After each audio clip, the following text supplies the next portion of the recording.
നമസ്കാരം. സാംസ്കാരിക വാർത്തകൾ.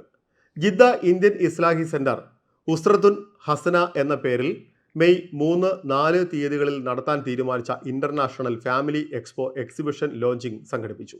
ഇസ്ലാഹി സെന്ററിൽ നടന്ന പരിപാടി ഷിഹാബ് സലഫി ഉദ്ഘാടനം ചെയ്തു. എക്സിബിഷന്റെ പേര് നിർദ്ദേശിക്കുന്നതിനു വേണ്ടി ഇസ്ലാഹി സെന്റർ നെയിം ഹണ്ട് മത്സരം സംഘടിപ്പിച്ചിരുന്നു.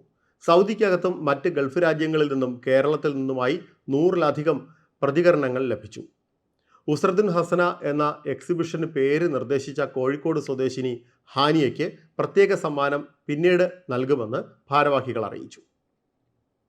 ജീവകാരുണ്യ രംഗത്തും സാമൂഹ്യ സാംസ്കാരിക രംഗത്തും പ്രവർത്തിക്കുന്ന മൈത്രി കരുനാഗപ്പള്ളി കൂട്ടായ്മ കാരുണ്യഹസ്തം പദ്ധതി വിവിധ ജീവകാരുണ്യ പ്രവർത്തനങ്ങൾക്കായി 3,10,000 രൂപ കൈമാറി. 18 വർഷമായി വധശിക്ഷയ്ക്ക് വിധിക്കപ്പെട്ട് റിയാദ് ജയിലിൽ കഴിയുന്ന അബ്ദുൾ റഹീമിൻ്റെ ദിയാധനം സമാഹരണത്തിലേക്ക് 1,00,000 രൂപ നൽകി. മൈത്രി പ്രസിഡന്റ് റഹ്മാൻ മുനമ്പത്ത് തുക റഹീം സഹായനിധി committee chairman CP Musthafa, vice chairman Muneeb Pazhoor എന്നിവർക്ക് കൈമാറി. ത്വായിഫ് റോസപ്പൂ മേളയ്ക്ക് തുടക്കമായി. മേളയുടെ ഉദ്ഘാടനം governor Amir Saud bin Nahar bin Saud bin Abdul Aziz നിർവഹിച്ചു. ത്വായിഫ് പരിസ്ഥിതി ജല കൃഷി മന്ത്രാലയം ഓഫീസ് മദീനത്തുൽ ഉറൂദിൽ സംഘടിപ്പിച്ച മേള 5 ദിവസം നീളും. വൈകിട്ട് 4 മുതൽ രാത്രി 10 വരെയാണ് പ്രദർശനം.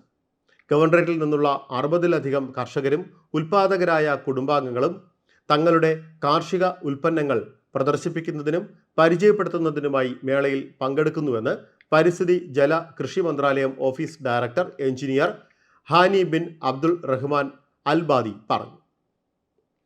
Kerala art lovers association Kala Kuwait അംഗങ്ങൾക്കായി സംഘടിപ്പിക്കുന്ന വടംവലി മത്സരത്തിൻ്റെ രജിസ്ട്രേഷൻ ആരംഭിച്ചു.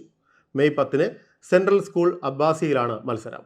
ഏപ്രിൽ 30 വരെ മത്സരത്തിന് രജിസ്റ്റർ ചെയ്യാമെന്ന് സംഘാടകർ അറിയിച്ചു.